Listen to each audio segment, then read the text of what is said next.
His opening statement. Thank you, Mr. Chairman. Here's the question.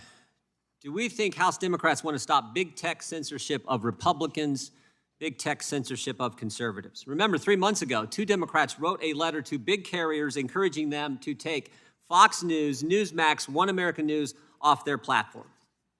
Chairman Nadler, Subcommittee Chairman Cicilline, Democrat Conference Chair Jeffries, Democrat Policy Chair Neguse, all impeachment managers. Do we really think they want Facebook to put President Trump back on their platform? Actually, we know the answer to that question. They don't. Chairman Nadler said, I think Facebook was right. They have a right to ban the president, even though these big tech platforms allow the Ayatollah to put tweets on there. They have a right to ban the president.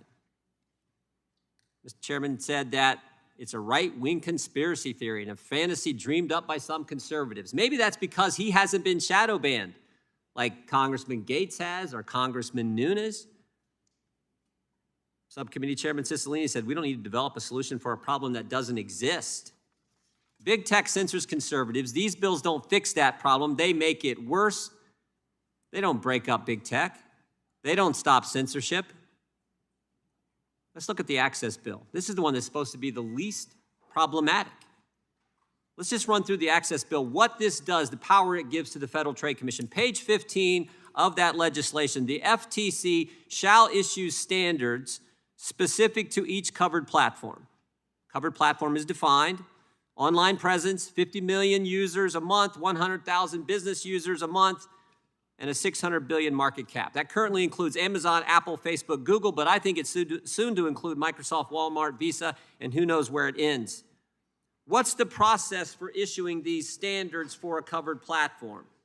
Page 17 of the legislation. By establishing technical committees for each business. So not one technical committee that advises. There will be a technical committee for each covered platform. One for Amazon, one for Apple, one for Facebook, one for Google, and then one for each new business that's added and defined as a covered platform.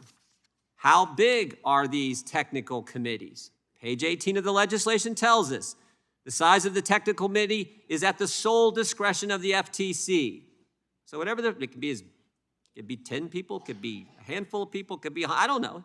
It's totally up to the FTC. Who's on these technical committees? Page 20. Page 20 of the legislation tells us 3 categories: competitors, people from advocacy groups and independent academics, and then someone from the National Institutes of Standards and Technology. Which sort of raises the obvious question, who runs the FTC?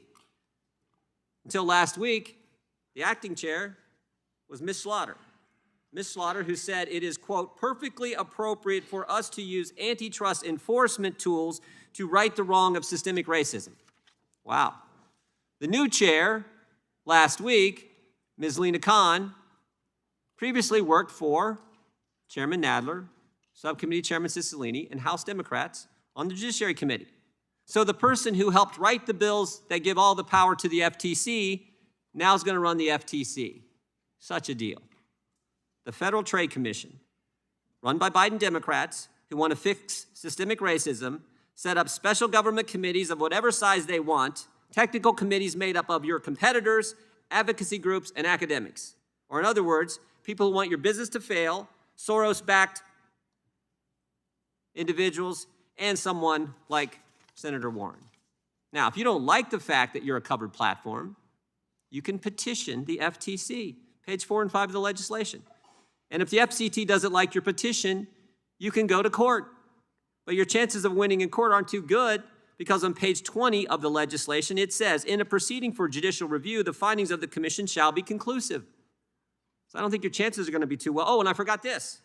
One more thing, page 20 of the legislation. The Federal Advisory Committee Act shall not apply with respect to these technical committees. In other words, it's all done in secret. The Federal Advisory Review Act doesn't even apply.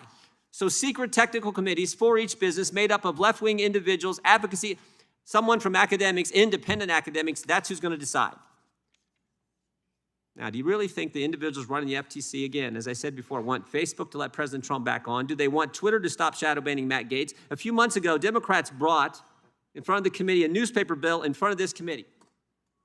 The bill that would have allowed big tech and big media to collude. We had a great Great hearing on that. They've dropped that bill. Great hearing. I thought the witnesses pointed out the concerns with that legislation. Today we have bills that aren't big tech and big media working together, but big tech and big government now marrying up and working together. And frankly, we've already seen this. We've already seen this. We saw it with the recently released emails between Mr. Zuckerberg and Mr. Fauci, where we saw big tech and big government work together to frankly keep information from the American people, information that turns out may have been accurate. So that's our concern overall with the package. There are some bills that, okay, maybe all right, but overall the power this gives to the FTC, big tech working together with big government, doesn't address the issue of breaking these companies up, doesn't address the issue of censorship, which so many Americans are concerned about. That is our concern. We're going to have a number of amendments, Mr. Chairman. I know you guys have several amendments on your side as well. I look forward to a robust debate and as we move forward. With that, I yield back. Thank you.